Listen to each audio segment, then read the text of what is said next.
Welcome back to a brand new episode of the Unsold Podcast. I'm Santhosh Venkatesh, and I often sit down with experts in the B2B industry to unpack best practices to help early stage businesses optimize their sales and marketing activities. Now, today I have a very special guest, Robert Kaminski. Robert is an expert in helping early stage businesses rewrite confusing homepages. Robert, with his business partner Anthony, run Fletch, where they help early stage businesses sharpen their positioning and messaging on their homepage so that the best product benefits become instantly clear to ideal customers. Now, today, my agenda is to talk to Robert and unpack his best practices. Let's go. Hi, Robert. Thank you so much for giving your time to us today. And as I've shared the details about how I want to take this conversation forward, so I've broken down a conversation or the plan into 3 segments. The 3 segments are just like me, little plumpy on the top, little wide in the middle, and little narrow and thin at the bottom. Right? Okay. I want to start with a very simple question. Can you give us some background about who you are, what you did, how you met Anthony, and the origin of Fletch? Yeah, absolutely. So Rob Kaminski here, co-founder of Fletch PMM, and started it with Anthony Pieri. We actually spun out of a larger agency, and what we do is very specific.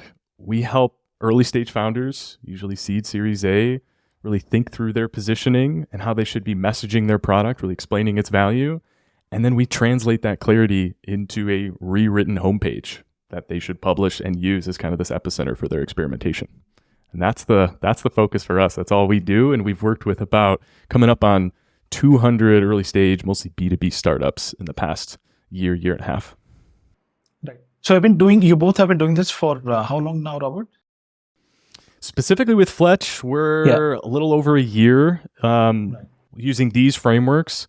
From a product and product marketing perspective, I've been around that for over 10 years. I've done tours of duty around go-to-market and sales. I actually started in engineering, sales, product, and then really found a home in product marketing specifically for me about five or 6 years ago, and been just dedicated on that and all the pieces that go with it. And then on Anthony's side, he comes at it, the product marketing, from the content side of the house. So he's always been around kind of media and content creation. That was his path in to us working together on product challenges at the agency we were working at. Fantastic. Thank you so much. All right. So what I've planned is I've about 10 questions for you. And I've based those 10 questions on some of the most beautiful posts you guys have put between you and Anthony on LinkedIn. So what I've done is I've taken each visual, like 10 visuals from 10 posts, and put it in a presentation. Yeah. So what I can do is I can present the screen, and whenever I leave with a question, you can look at the screen, you can add to it, or you can riff off of it. Sounds good? I love it. Yeah, it's great. Fantastic. All right. So I want to start at the beginning. Before we talk about positioning on the homepage itself, I want to take a couple of steps back. And a step before positioning is obviously figuring out a strong value proposition for the product. A step before that is obviously finding a product market fit. So I want to start at this juncture of product market fit. And I saw this beautiful post. Let me share the screen about your definition of when a company finds its product market fit. Can you walk us through your process, your understanding? Yeah, for sure. Our whole view of what you're sharing here is that you know when you found fit when there's repeatability. But repeatability on what? And this is something we bumped into, which kind of led to us developing this framework. And it's repeatability around being able to find, sell, serve, and retain customers. And what's missing here that we've since updated is on the same use case. And that last criteria is actually really important. And the driving force behind this is, like, you talk to folks and they try and describe product market fit. Everyone has their own interpretation. They're always very squishy. And you can even argue that ours is somewhat squishy. But like, to us, people, what we kept bumping into with founders is like, no, I've got customers. And like, they're like, yeah, I've got 20 customers. And like, it is the signal of like, oh, wow, like maybe that is a signal of fit. And they're like, yeah, I've got $500K in annual revenue. I'm heading towards $1 million. And then we start to unpack it. And what we realize is that none of the customers are the same. They're all solving a different use case. And then we hear the stories of how they sold them. They're like, well, I played golf with my VC and this guy knew this person. And then I ran a campaign and this person clicked. And so we really break it out. There's this component of product market fit that's really around go-to-market. And we think that is the piece, our whole view on building startups is that's the piece you should probably be building early, if not first. However, we bump into a ton of founders who are only building the product and they haven't put any thought into how they'll go to market. We see go-to-market building and product building, that they are both part of product building in our view. And so founders will come to us and they're like, I have this badass product. It's solving this problem. I just can't get anybody to buy it. It's like, well, that's not fit, right? But in their minds, like, no, I've got users, just no one's going to pay. It's like, you don't have fit. And so for us, by like breaking it down into these pieces, you can start to pressure test, like, where are our gaps and what are we really working on? And this then starts to like thread into positioning and messaging, because for each of these buckets, you actually position and message very differently across the journey for a customer, depending on who they are and like just where they're at. And so I'll pause there, but that's kind of like how we think about this model and where it fits and how we use it even with real founders. Fantastic. Thank you so much. And I'm so excited because some of the posts which I've noted down here have some terrific examples about value proposition and positioning. So next, I want to segue into once a product market fit is found, it itself is a journey which takes a lot of exercise, iteration, and time to find the PMF. And once that is done, the next key focus area is finding a strong value proposition for the product, right? And to that, I have this beautiful post of yours which talks about the anatomy of a value proposition. So can you walk us through your idea of what this is? Yeah, so it's interesting, and I'll challenge your phrasing a little bit on, hey, we need a value prop before we position. We actually think the first thing that happens is like, you need an audience. Like who are you actually trying to position for, right? And these things go hand in hand; they're interlinked. So to us, when you start doing positioning and messaging, it's always the first question is like, who are you messaging for? And so when we look at this anatomy piece, and in our process, we reflect this, one of the first decisions we have to make is really twofold. Who's the actual person? And sometimes it can be a department if they don't want to get that granular. But people are going to be the ones to react to your positioning, not companies. And that's a challenge we see across B2B. They're like, who are you positioning for? And they're like, logistics companies. It's like, okay, great. But like who in them? Because all the different people in them have very different perspectives, different experiences. They're working on different things. And so we need to figure out, we use the term persona, but it's not in the demographic way of like the fuzzy, they like to listen to this type of music and they're this years old. It's more in B2B context. What activities does this role get into? And then company type goes hand in hand because this starts to set the context for that persona. Then once we have those, these next two pieces are really how we truly define the value proposition component. When we think about value propositions, when you break it down to its core like argument, you're trying to basically show someone, hey, there's this thing you're doing today and it's not working. When you use us, it will work. In other words, we're trying to stretch this delta between current way and this new way that you're proposing to them. And what I think is usually missing from a lot of the value props, at least in the way that they're thought of and constructed from a messaging standpoint, is they're almost always product centric. Why is this product awesome? Why is it valuable? What does it do? All these things. And you need those. That's this right-hand side, this product message. But it needs to meet this audience where they're at. And if you don't have that, there's no bridge for them to even listen to your product message. And this starts to then cascade even deeper into marketing. Like people just think, okay, time to go to market. I better start shouting about my product. We think about it the opposite. It's like, hey, time to go to market. You better start shouting about the problem it solves, because that's what these people care about. Candidly, these people don't give a shit about your product until you've convinced them and really built this layer of trust that, oh, wow, you've been really thoughtful and mindful. And that is exactly what I'm struggling with. And so that's the meta level. In terms of what's in it, the market message here has to be use case oriented. Like, what would they actually be doing with or without your product in the picture? How are they doing it today, which is current way? And what problem do they run into? And so this example with Amplitude, assuming we're talking to a marketing manager, is like, yeah, I'm trying to track my customer behavior on the website. I'm using, the off-the-shelf Shopify analytics tool, but it's really basic. It doesn't really show me like anything specific enough for me to take action. And that's how Amplitude might come in. It's like, hey, don't do that. We'll show you, we do this cohorting thing that shows you all the nuances of this customer behavior so that you actually can take action. And so there's this nice symmetry in the argument, and it's rooted in this target audience's situation. That's the crux in how we view crafting messages this way. Exactly. And I think going back on the problem versus product, I love one of your recent playful messages where you take a billboard near a bus stop of Kit Kat, and you draw an analogy of how SaaS business people would do. So that's a funny message. So Kit Kat is nothing but soft, chewy, chocolatey, but that is more of the benefit, which is the problem of the benefit stage. But whereas if we purely focus on product, we talk about the features, but not necessarily on the problem at all. I see what you mean. Yes. Right. I think the next natural step is I want to talk about positioning. I think this sums it up beautifully. I love the first two examples. So we have already touched upon it. So positioning is a mixture of what the product is and who it is for. So can you talk us through the first two examples? They're just beautiful. Yeah, so DuckDuckGo we have here, when you boil it down into our world's simplest positioning definition, is their product differentiation is that they basically built this product that's privacy oriented, doesn't steal your data, which is unique, truly unique.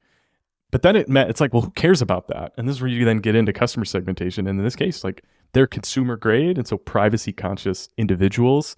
From a marketing perspective, there's challenges, but the positioning is very clear here. And if we were talking to the DuckDuckGo folks, we would try and unpack this as like, who did you build this product for? And so that's like super concise. What's funny, even as I look at these two pieces, what we see is that there's two types of founders. Some come in and they've just built the cool product. They're like, I just built this new thing, but they don't have a clue who it's for. And so you can imagine solving for this equation, just like kind of basic algebra. It's like, how do I solve for the customer? It's like, well, who would give a rip about a search engine that doesn't steal your data? And so that's the first one there. And then we have Canva, a web-based design tool with drag and drop functionality at this high level for non-designers. And Canva, their story, and you could like dig into it, they were pretty hell-bent of like, we want to do something to help these non-designers. Because at the time, like you had to be a design expert to do anything visual in marketing. And this led them down this road of like really informing, how do we build this product and where do we start? And they started to pluck off these use cases of like, how do I create a yearbook, right? Like simple images. And then they like added on, like, how do I create a flyer? And now they have this whole platform of like specific use cases. And so like, these are the two levers though. And what I want to highlight on this is positioning doesn't have to be complex. There's this thing that happens because when you're in, especially in B2B and you've raised some money, and you should go do some due diligence with like digging into the data. But there's this flawed assumption that like there's this perfect positioning in here somewhere and the data is going to tell us and we have to be really savvy about it and it's going to be like really nuanced. The best positions are the most simple positions because we believe that your actual target customers should know how you're positioned. You want them to feel like, oh my goodness, this is for me. And you have to be explicit when you do that. And so I'll pause there, but that's how I view the kind of these first two and like solving the equation from each side. Right. Now, is it fair to say, Robert, that the moment a product is targeted towards multiple industries and multiple use cases, this is the time when the positioning has to be simplified. But what founders struggle with, at least in my personal experience, is, well, I sell to so many industries, I cannot just pick one and just target them. Do you encounter such issues as well? Every day. This point is so important. And this is probably the piece, because like startups are growth, right? So everyone's like, how do I grow? And the reality is, and not many people have this opinion, when you go to a different segment or when you add on a different use case, it's like building a whole new product. You have to go find fit with that specific audience and that specific use case. And what that means is, even going back to our definition of product market fit, as your company grows, not only is the product market fit transient, as it's going to change for that use case and that person, but as you add more, they're multiple. So product market fits is a thing. And so this level of complexity, it just throws every founder and honestly leadership teams for a loop. And it should, because it creates these identity crises like, who are we actually building for? How do we make trade-offs? And so as your company grows and actually does expand, you have to really think about company level positioning. Now we work with early stage startups. And so we encourage so much of like, let's find the product level positioning for a single use case in a single segment before you run off and do this broad thing. And the sad thing is that most of these startups, they never even find fit with one small segment. And it's because they're so all over the place. And we just tell them, why on earth do you think that you can go find 5 versions of product market fit when you haven't even found one? And the ones that get it, they lean into that humbling and self-awareness, and then they get to work on like, yeah, I better go get really specific and then broaden gradually. But amazing question. I see it every day, and it's kind of what we have to teach and train on to get people to understand that your positioning is multifaceted as you grow. Right.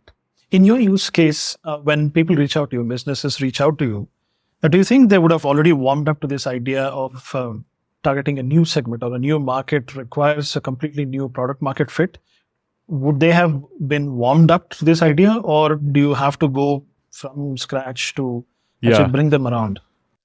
Most are warmed up, and that's just unique to our go-to-market model. We're very like inbound marketing led. And so we do a ton of education ahead of time, where if you raise your hand and reach out to us or sign up on our website or send me a DM, you've already kind of bought into our point of view of like how we think about constructing bottoms up positioning and growth.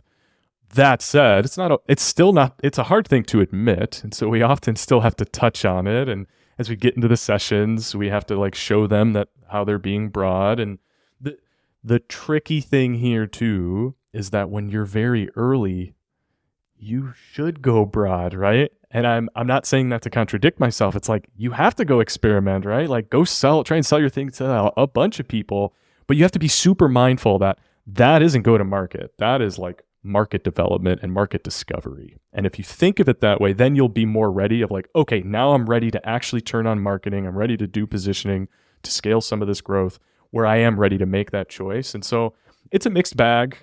Still, it's uncomfortable to do that because we're effectively shrinking or killing founders' visions of this big thing and saying, hey, that's a wonderful vision. And some of these visions are incredible. They're just not believable, and you can't execute against that big level thing. You have to shrink it down. And the founders that are willing to put the ego aside and do that, crush. They find fit. They dominate this early market, and then they get all this optionality of like they can grow in many different ways. And so, yeah. Fantastic. I think this brings us to the end of the first segment.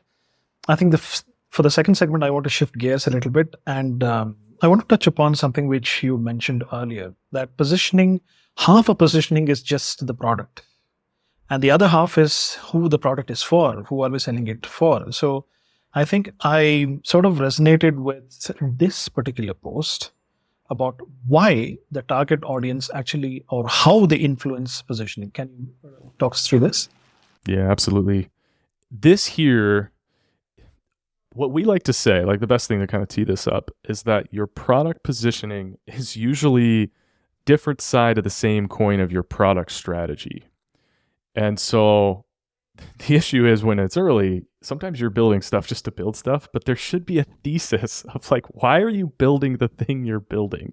And so this example here, Slack, Discord, and Microsoft Teams, they all are like, man, communication to like emails aren't enough, right? We need this thing. And so I was like, great, we're going to go build this like better chat thing. And it's like, great, but what the hell goes into a better chat thing? And the reality is that for different people, good chat looks different. They're just going to care about different things. And so you can't go in and just build the most robust chat tool, which by the way, we see it happen all the time. And I'm a former engineer, and so I get it, because when you're building a product, you're like, the best products are the most extendable, the most scalable, they're the most flexible. And it's like, yeah, but if you build that way, you're probably going to have a pretty shitty product from the views of the outside, because no one wants to come in and do the customization. So what this is highlighting here is that each of these companies had a thesis on who they were building for, and the core features are still the same, but it's the way they build them. And anyone who's done any product work, like from designing a single screen to figuring out like what even goes on the screen, they know that there's hundreds and thousands of decisions that are made with how you show information and all of that. Some people who haven't worked in product don't get that. They just think, yeah, it's a chat. Like, just build me the chat thing. It's like, that is ignorance. You have to know these nuances of like, yeah, take Discord here. Like, how would a team, like a group of gamers want to see information showed in chat? And like, how do they want to experience emojis? And like, do we let them get to it early? Do we let them bring in gifts? It's like, there's all these questions. And so that's what this is meant to stretch and like pull out is like, it just says it right at the top. It's like who you're building for is who you're marketing for. And if you don't have clarity on that, you're going to build kind of a shitty thing at first. But once you have that audience, it literally is the decision that makes 1,000 decisions for you when you're actually designing and building the product and marketing the product. Right. I mean, there is a significant advantage even at the product ideation level. If the business knows exactly who they are targeting and who they want to acquire, like Slack, Discord, and Microsoft Teams, I think it tremendously helps positioning going down the line once a product is launched and taken to the market. But also, it is also fair to say, Robert, that many SaaS companies have to take this journey at a future juncture. For example, they have a product launch, they're targeting multiple segments, multiple markets, and then they have to take a few steps back and realize, hang on, can we just sit down and figure out who we are selling this to? And then take the journey, right? I think that yes, it's split between both the ways. Absolutely. And it's a fair step. It's just, it goes back to what I said before. It's just like, you have to recognize that that's an experiment. And if you mix it in with like, no, this is our growth, this is our go-to-market program, I mean, I can predict your failure already because I know you haven't done enough learning. And what drives this, right, if we step back, is that VCs expect you to grow. Right. And so this gets into a whole view of like, why do these startups make these stupid decisions? A lot of it comes back to that pressure and they sign up for this rocket ship journey. And I'm not saying it's wrong. There's nothing wrong with venture. But at the end of the day, the founders, they have to recognize that they're in control of their business. And just because a VC is trying to hit a target does not mean your product or your market is even ready for that. And unfortunately, we see a lot of founders that they dictate their product and go-to-market decisions based on their next raise. And that's another signal to me. And it comes up in some of the sessions when we're working with founders and we challenge the best we can. It's like, it's a bad place to be building your company from because it's anti-customer centric. And I can already predict that they're going to run into issues at some point because they're just going to scale too fast. Exactly. I think so, to work off something which you just said about the pressure of raising funds and chasing accelerated growth. I think this dilemma of, let me take an example. If I'm a SaaS company and I'm targeting and I'm selling my products to the SMB segment, small and medium business segment, and now I may have raised funds or I may want to widen my TAM and I want to target or sell my product to the enterprises. Now it comes to positioning or let's say repositioning. Should businesses look at the reality of who they are selling to, which is the small and medium business segment, and their aspiration to sell to enterprises? How do they balance both where they are right now and where they aspire to be? Because positioning for an enterprise and SMB is vastly different. Right? I mean, it's funny you use the word balance, and I go, don't balance them. Like, it's okay to have, like, doing a scenario planning of like, what are we going to look like in 5 years? Where like, will we ever get to enterprise? Very healthy exercise, right? But there's so much between today and 5 years of like, how do we actually get there that you just can't predict or know. And so when we run into those scenarios, it's like, again, it's who are you building for? And you could, what I recommend these founders do is like start to look at archetypes of other paths, right? And there may be a few exceptions to this, but no one was able to do PLG and enterprise at the same time. Nobody. There was always this like vector in of like, we went PLG community, Slack's a perfect example, PLG community first, and then boom, enterprise using like PLS. And now they have like a huge sales team for how they're doing it. but they couldn't do them at the same time. Like they maybe experimented with it a little bit, but if they looked at it as like, yeah, this is how we're going to grow, there's just no way. They would have hit a wall, and they needed to rely on that first win of that big community build. And so to me, the short answer is you don't balance them. You have to make the hard choice. Balancing them is akin to just building two companies at once. And I can tell you, building one company at once is hard enough. Building two is just, there's mission impossible. It just doesn't work. Right. I think this post, this visual, I think resonated with me fantastically. The 4 questions every business should actually answer before thinking of repositioning. I think this is fantastic. Thank you. Sort of talks about. This is a tool for us. So I shared it publicly because the underlying piece to this is this idea that you should position for today and not for 5 years from now. Another way to think about that is these founders we work with that are usually venture backed, they, in their pitch decks, they lay out this vision to $100 million revenue, which is great. They should have a thesis on that. But then it's like, well, how much revenue do you have today? Oh, 200K ARR. It's like, wow, okay, pretty far. The issue is they then think like, oh, in my marketing, I was able to raise money off this vision. I should just position off this vision. And they actually get some early customers that way because in any given market, there are these early adopter visionaries, but they trick themselves because the rest of the market does not care at all about that vision. And so to us, like, and this is just, again, going back to the ego, is like, don't position for 100 million. That's nonsense. You have 200K in ARR. How about you position to get to 600K in ARR? What does that look like? How many accounts do you have to get? Or you could start to reverse engineer the numbers to get really specific, and make them feel comfortable about shrinking down this thing, right? To go after these very specific pieces. And so first piece here is like, why are you doing this now? And like some people do positioning because they think they have to do it, but if they're not thoughtful about why they're doing it, it's a recipe for disaster. Like bad answers are like, well, we're just trying to grow. It's like, yeah, well, okay, why aren't you growing? Like what's happening? Is this like, do you have fit, right? That's kind of what number one is sort of like putting a pulse on. And then progress today obviously goes right into like number of customers and revenue. This next one though is the one I think works the most to actually get founders to take this action of positioning relative to today. It's once they realize what it actually takes to go to market on a broad positioning. And so what we always do is we let them tell their vision story, and then we say like, oh great, like, well, how big's your go-to-market team? And usually we hear stuff like, well, it's me and my co-founder, and we're going to bring on we just hired this marketing director, and then we have an agency that helps us with copy. And we're like, okay, what makes you, and then we make it real. We go, well, what you're one marketing person. What do they do when they show up on Monday? And like, we like lay out all the segments they're going after and all the use cases. Is like, is Monday healthcare day and is Tuesday this? We're like, that doesn't work, right? Like, and we then once we share them, like, in order to activate a single segment from a go-to-market like marketing perspective, it's usually like at least two dedicated people for 6 to 12 months, only focused on that thing. They're doing case studies, they're writing websites, they're crafting emails to support the outbound sales team. Like they're doing all these things, they're posting on social. That stuff takes a ton of time and work. And so once we show them that, like, it's effectively like, oh, look, you want to go build this massive castle. You have one worker and some really small resources. Like that castle isn't getting built. How about you build a sand castle first? It's kind of like what we try and get them to do. And ultimately, it then is being really realistic about what are the goals are we positioning for?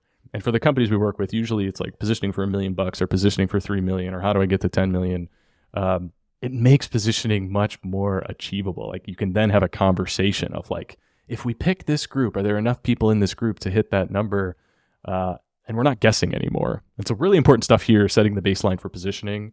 And it is, again, it's contextual. Where are you? You can't position like a big company when you're just small and just getting started.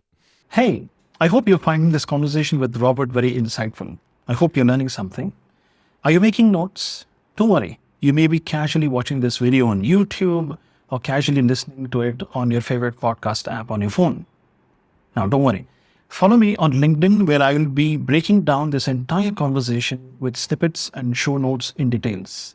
All right, let's get back to Robert. Right. And going back to the scenario of artificially pumped pressure to open up Yeah. or sell to new markets or new segments. I think another, at least I have encountered personally, is this tendency to fuse revenue driver as a benefit into the product when the product may have nothing to do with revenue at all. The product Yeah. may be just a beautifully, extremely operationally efficient, which can save a lot of time and person hours, etc., etc. But this post, I think this is very interesting. And I think, was it you or Anthony who wrote recently about one of the document signing software you guys use, and apparently that was positioned as... I think that's this one here specifically. So this is this is the one. PandaDoc. Right. This is the one. I think Anthony actually posted this, but when we talked about this, we were just laughing to ourselves because we're a customer of PandaDoc. We use them for PandaDoc, right? That's what this agreement workflow thing, which is like, okay. But we looked at this like, maximize revenue. Like, never in what world does the tool that lets me get my contracts signed by customers grow my revenue? It's like, yeah, I get it. Like, they sign the contract and they give us money, but PandaDoc doesn't have anything to do with that. And so there's this funny thing in B2B, and it's a sales thing. It's an executive thing, because sure, when in a B2B context, when you're buying a product, especially a software product, they will run some kind of ROI analysis and they try and attach it to, efficiencies gained, more revenue, reduced costs. Like, all roads lead to that, but it tells you absolutely nothing about the product. And so all the differentiation is gone, because we know, like, obviously we're all building these things to make more money, save time. Like, those are effectively the two levers that every product does to some degree. And we think it's nonsense. We think it's over-promising. We think it's poor messaging and vague. At least, giving PandaDoc some credit here, like, agreement workflows is the use case, and so great. But the benefit isn't maximize revenue for them. The benefit is, like, spend less time doing these agreement workflows, which we like PandaDoc. They actually do save us a lot of time. I no longer spend 5 hours doing contracts a week. I spend 45 minutes thanks to their tool. And, like, they should say that. And the people that use their tool, but really any product user, we're smart people, right? Like, and we know what's in it for us. And then the last thing I'll say about this, just even tying into the benefit messaging, and this is maybe an opinion that some people don't agree with, but when you are telling someone why your product's valuable, in some ways, it's anti-customer centric. You don't know why a better optimized agreement workflow is better for me. And we see this in going back to the time and money. The very, like, go-getter A-type business personalities and executives are like, yeah, more money, more money. But for me, spending 45 minutes instead of 5 hours, I get to go meet my wife for dinner more often. Like, you don't know what's in it for me, right? You can make an assumption. And that's why when we say making these benefit promises, make them as close to the product as possible, which in this case is spend less time doing agreement workflows. And then let me figure out where I get value out of it, those second and third order pieces that actually, like, enter into my life. Right, exactly. I mean, it's just delaying the inevitable, I feel, because there is this balloon filled with water, which is about to fall on your face. If we make a promise at the initial stages saying, this will impact your revenue, at some stage, for example, at a complex B2B software suite sale kind of a scenario, when the buyer turns around or the committee turns around and asks, can you just quantify this and say how it actually drives revenue? And then that proverbial balloon hits your face and they say, this was a mistake. Good luck with that. All the assumptions. And right. It's funny, even our own business, we get asked, what do you, like, what's the outcome of this? And I mean, we effectively rewrite your homepage, and the only thing we promise is a more clear message. Nothing more. And to some people are like, what? Because they get in front of these consultants and agencies and they're like, yeah, we're going to get you more customers and all this. Bullshit. They can't you have no control over the other 100 variables that are in play. Like, we just promise what we could promise, and we don't want to oversell. And don't get me wrong, like, sometimes you have to sell that way, but we're doing marketing, and to me, salesy marketing is bad marketing. Right, exactly. I think this is a nice segue, because the next point which I wanted to talk about is what happens. Let's say we've figured out the positioning, the message, the copy, everything is fine. Now comes the stage where people start visiting the website. Now, this post I want to talk about is there is this tendency that there is this particular person who signs the check, and she's a decision maker, and I want to orient my message towards that ICP. But the reality is far from that, isn't it? Can you talk us through how that's It is, yeah. Especially in B2B. Right. That's probably what should be added to this post, is that the person who is this decision maker, likely their CEO, CRO, it depends what you're selling, I suppose, but usually there's some chief or VP. Executive. They don't come to your site. Even when someone brings in a tool, they pretty much rely on whoever brought them in to translate it for them, or and whether it's scheduling a meeting, will they even join the meeting? And a lot of these are just busy folks. They're running this business. They don't care. Like, they're not actually shopping for these specific things, and they're really far from usually the challenges that it solves, right?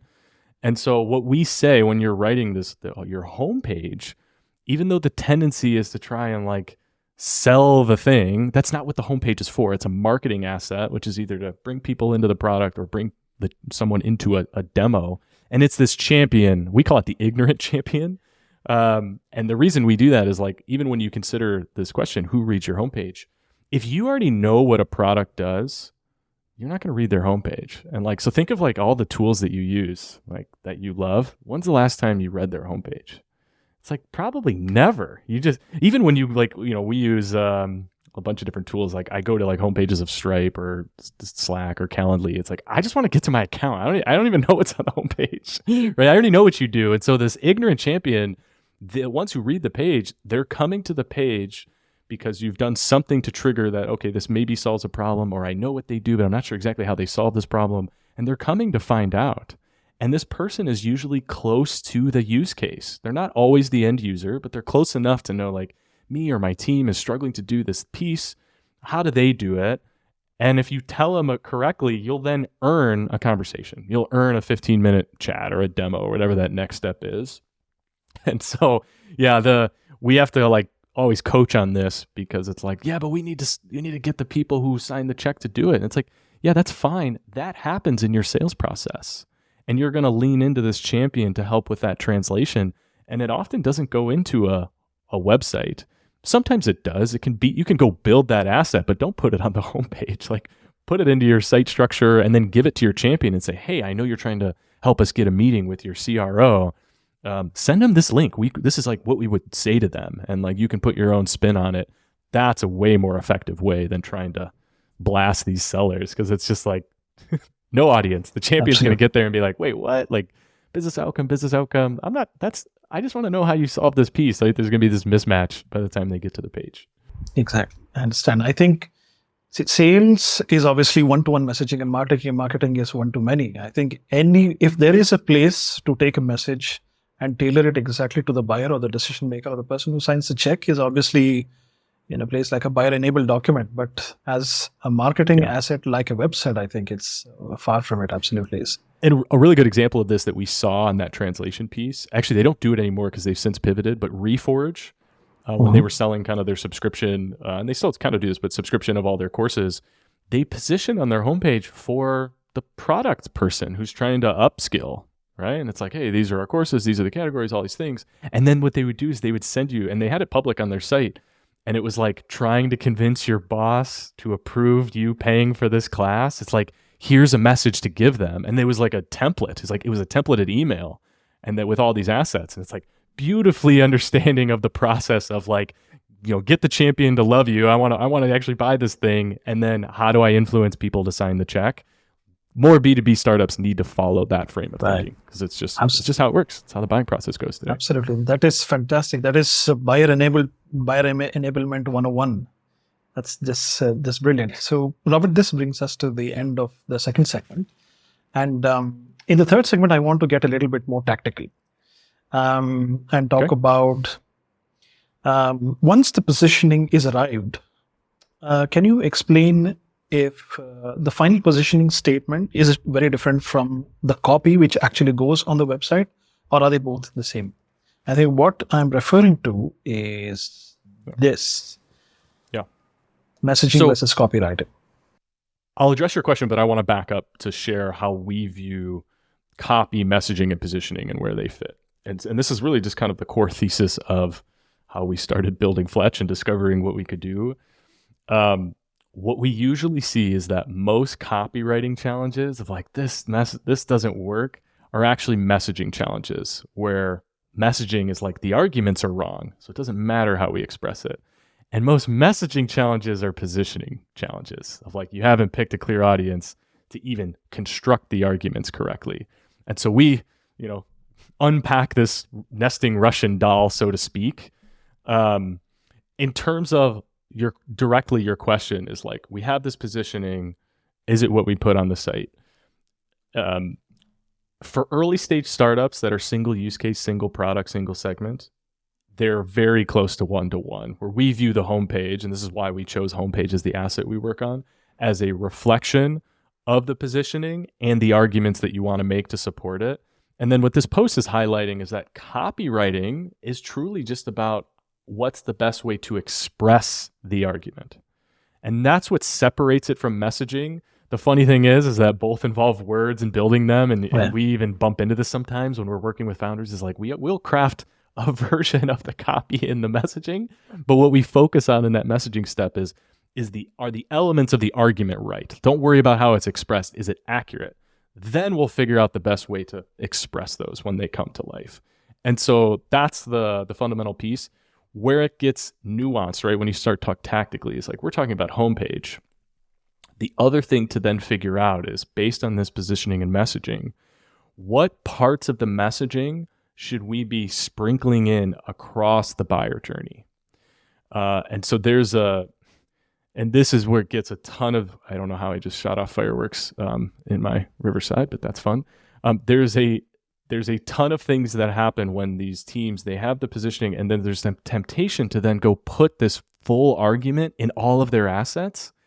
What we usually see, though, is you have to go put it into like small pieces. And so specifically, for example, when you're doing demand generation, where someone's maybe not even aware completely of the problem they have or that you solve, as a way to start to then talk about your product, you shouldn't talk about your product at all. And so your product positioning doesn't matter as much as your market positioning. And this goes back to that anatomy of a value proposition, where we would only then like go create content where you're talking about the limitations of the current tools around this use case. And we do that very well consistently, where all of our content is almost problem market oriented, where we just surface all these challenges that founders have. We don't talk about our service or product directly almost at all, right? Like we share our frameworks in public. You could argue that's a version of the product, but we don't pitch it. We don't say, here's what we do. Of the 1,000 posts we've done in the past year and a half, maybe 4 of them we said, hey, we have this service we provide, check us out. That's it. And so that's where we basically have taken our positioning, but from a messaging standpoint, have cut it in half. And we focus the demand gen side only on the market problem, and then layer in these other pieces. And so that's the good product marketing and good marketing in general when it comes to messaging, is all about sequencing. And it's like, how do we deliver this small nugget of a communication to get them to the next step, And then when you look at it end to end, the homepage is where it comes home. It's like, all right, here's the end to end. Can I get you in a meeting where I'm then going to talk about more nuanced things and explain more of the product? But I'll pause there. Right. Fantastic. I think now it's a nice segue to talk about, once we have this positioning and the copy, and I just love this template which you put out there about what a kick-ass homepage, or how a kick-ass homepage would actually look like. Can you talk us through this? Yeah, absolutely. And this was actually a client of ours, Melissa Kwan over at eWebinar. She's an awesome founder.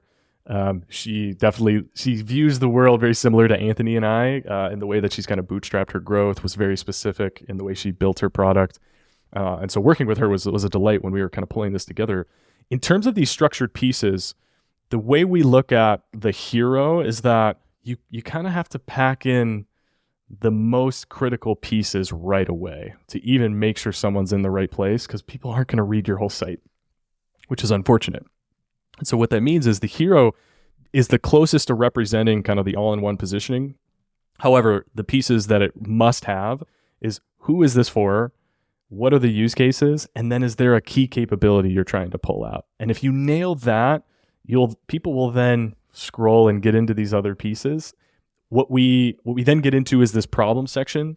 What's interesting about this problem section here is it's not meant to educate this person. And this gets a lot of founders trapped up, especially the ones that are creating categories, where they try and craft this homepage as like, let me show you all these problems and then pitch my product. The problems already have to kind of be agreed upon before they even come to the homepage. And so we use this problem section more as a reference point of like, is this you? Not, did you know? And so that's what this is meant to do, is like, these are the challenges we know you have that we are trying to solve. And we want them to be like, okay, I get what they're doing. And then it's like, oh my God, that's me. And then these sections 3 and 4 are where we get permission to talk about the product. And the way we do them, and it's kind of spelled out in the nuances, we're very capability led. Make it as clear as possible what they would do with the product in relation to this use case, and then follow on with your argument of, that product level value of like, if you do this well, this will go faster. And if you do this well, you'll save this much time. This is all that's really required with like a really clear homepage that we see, especially for startups.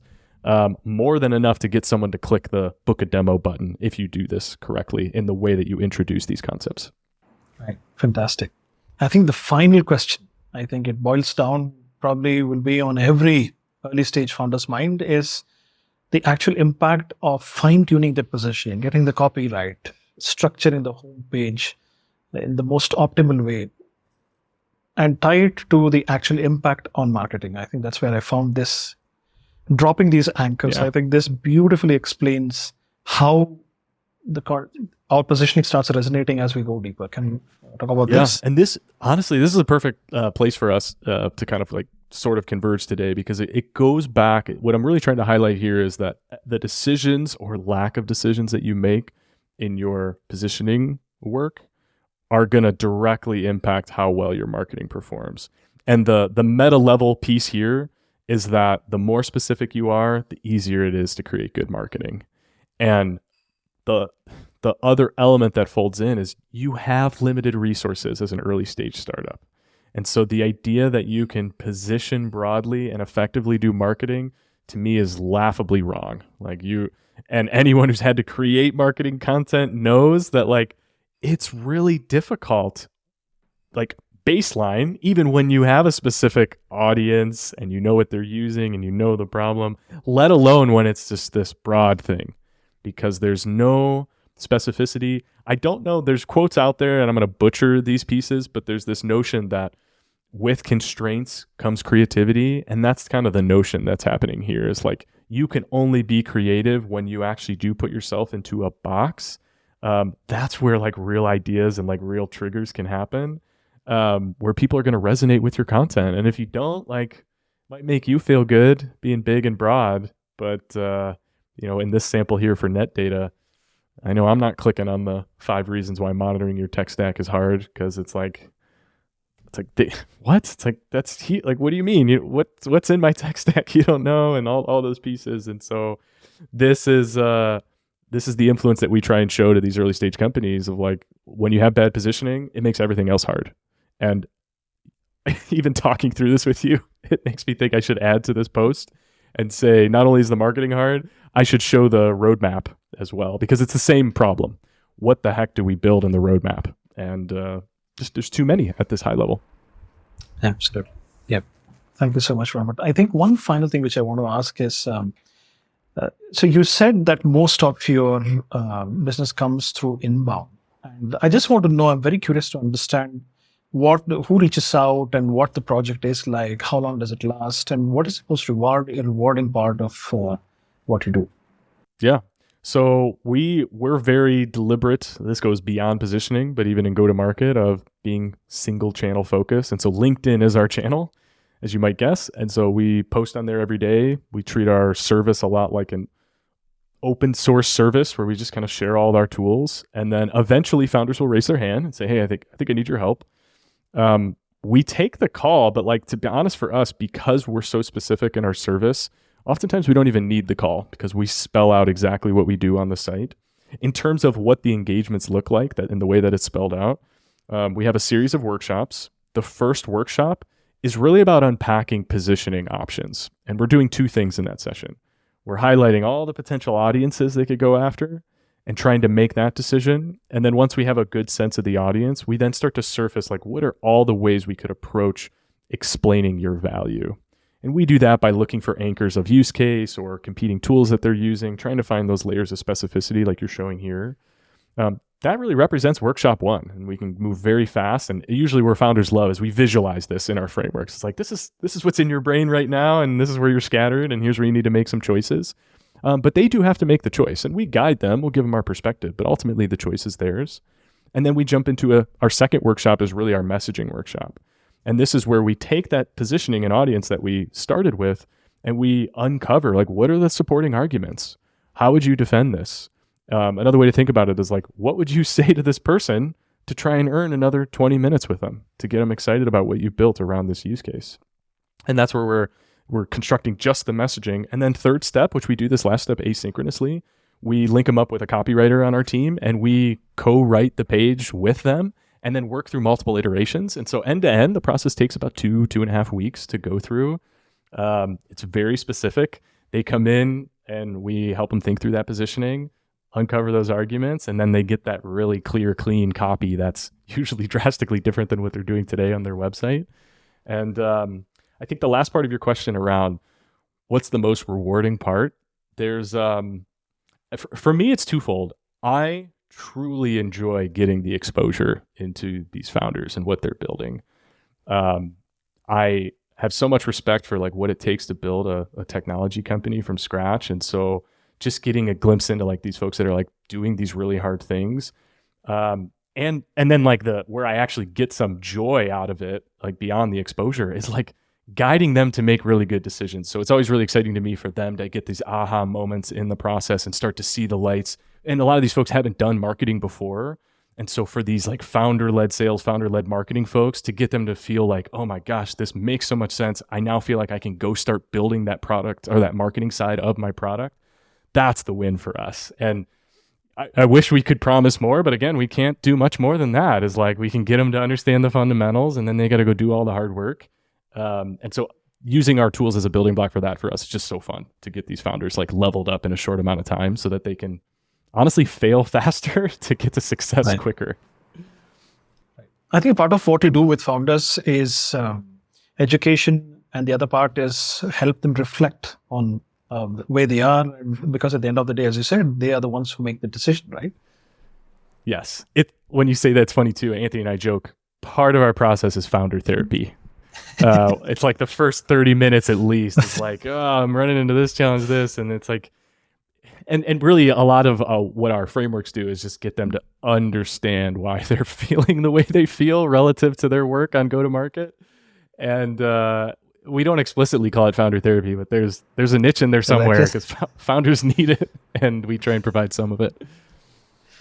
Absolutely. I think this was a rewarding conversation for me, and I'm 100% sure that the audience also will take a lot of nuggets and apply to their businesses. Thank you so much for giving your time, Robert. I really appreciate it. Thank you so much. Yeah, thanks for having me, and thank you so much. Your approach and the way that you brought in a lot of our assets was tremendous. It made this a lot of fun and hopefully even more useful for your audience. Absolutely. And I still have this, I don't know what it's called in psychology. I have all the best practices which you put on Notion, and I've probably gone through about only 15%. And there's this itch every day to go through more and more and more and more, but there are only so many minutes and so many hours in a day. So eventually I'll go through all of them, I'm sure, and unpack a lot. Really appreciate that. That, I guess you can call it a product for us, is really just the collection of everything we've ever written about product marketing for startups. What we hope to get to, as we create a little bit more time for ourselves, is to make that a bit more curated, because right now it's sort of here's all this stuff, here's these categories, it's kind of self-learn. We'd love to get it to the point where it's like, hey, if you're really trying to learn this specific thing, here's this track that you go down, and we're not sure where that'll take us, to be honest, whether we get into courses and whatnot, but it is a piece that we'll eventually get to. But we right now we're just focused on the service part of our business primarily. Wow, sign me up. I'll put down a towel right away. Sign me up, absolutely. Awesome. Thank you so much, Robert. And the moment this podcast is produced and distributed, so what I usually do is take the entire video and put it on YouTube and on LinkedIn. Okay. And I break them down into bite-sized video nuggets and put them on LinkedIn. So wherever I do that, I tag you so that you get to know what I'm posting, what I'm writing about. Amazing. And feel free if it helps. If there's some that are good, also that would be kind of a criteria. Hopefully, some of them are good. If it's possible, like feel free to send them to me too, and I can do like a reverse promotion tag piece. Absolutely. It's like thanks for having me. I'll dump them all, and I'll give you access to the folder, and you can run with it. Amazing. Yeah, video is something we don't do a lot of. We kind of rely on folks like you to do it with us. We've thrown around the idea of Anthony and I doing a podcast, but we don't want it to be the standard interview style. And so we're thinking, would we ever do a practitioners type podcast, or where we just talk about a specific topic each time? And to be honest, I know how much work goes into this. So like, we're not ready to, we're resource constrained, right? We're a small band over here. For the time I can understand. Just one last thing, Robert. I think basing this on the video bit, your homepage is absolutely kick-ass. And I have seen this tendency that whenever there is a video, especially a product or sort of a whiteboarding kind of a video, there's a tendency to put it or paste it right in the hero section. Is that the reason why you guys have put it down below? What is the theory behind it? We get that. It's theory backed by data. We got to get some insights into all the founders we work with. We're like, they just don't get clicked up there. And it's because like no one wants to stick, like you don't come to a site to read a video. Unfortunately, you come to the site to like scroll the headlines. And the caveat though that I will say, I bet we could get by with a video in our hero, but it's because we have a very different relationship with the way that people get to our site. By the time someone gets to our site, likely they've read 3 to 10 to 100 of our posts, and they're finally like, okay, and they're going to stay on the site. And we see it in the stats, like people stay on our site quite a bit. The other example that comes to mind that has, I would say it's like in terms of our best practices, it's an awful site, but they crush, is Ship 30 for 30. And again, very community led in the way that they talk about, like they support writers online and that sort of thing. And so you go there and you want to read the whole page. And so you could check the stats, and like people are on their page for like 10 minutes at a time. And it's like they can do whatever they want because they've already just built this relationship. And the homepage isn't this like quick filter. It's like, oh, I'm there to like dig deep into their resources. And so those are you have to factor in the go to market. And so for us, we could get by with a lot of stuff. But even then, we think it makes sense to put the video later when someone's ready to commit to this bigger thing. It's like, here's the 10-second view of what we do. And if that's cool enough, spend another 7 minutes and watch this video so that you really understand it. All right. Thank you. Thank you so much, Robert. Now, there might be a chance where I'll trouble you again, because if I have unpacked only 15% of all your best practices and I've sort of got out a ton of nuggets from this conversation, imagine what will happen. My mind is going to blast with all the information. Maybe we'll get back to another round of conversation to unpack more. Probably, I'm all for that. Yeah, you can. Honestly, this was so well structured that you're sort of our temporary podcast for us. And if you use it for your audience, all the better. And so, would be happy to do this again if you come across other things that you think would be valuable to your audience. All right, Robert. Thank you so much. Have a terrifically productive day. Take care. Talk to you soon. Thank you. You too. I'll see you later. Thank you. Bye. Bye. Hey, thanks for sticking out in the end. I hope you found this episode very insightful and helpful. If you found anything interesting, or if you want to add a new perspective to what we spoke about, please reach out to me on LinkedIn. Until next time, take care.